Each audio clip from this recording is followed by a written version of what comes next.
चरम सीमार पहुंचला बीजेडी कर्मी औद्धत्य। हाइकोर्ट मुख्य विचारपति कार्यक्रम में बीजेडी कर्मी कले हंगामा।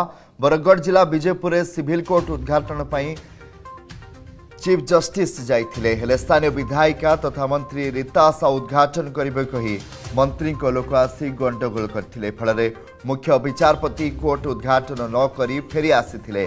गंडगोल जोगु कोर्ट उद्घाटन होई न पारिबारु विजयपुर वासी मध्य असंतोष देखा देछि। एबे प्रश्न उठुछि गंडगोलकारी बीजेडी कर्मी विरोध में दृढ़ कार्यानुष्ठान हेब तो विजयपुर विधायिका समर्थक विजयपुर वासी दीर्घ दिन स्वप्न को चूरमार कर अभियोग होछि।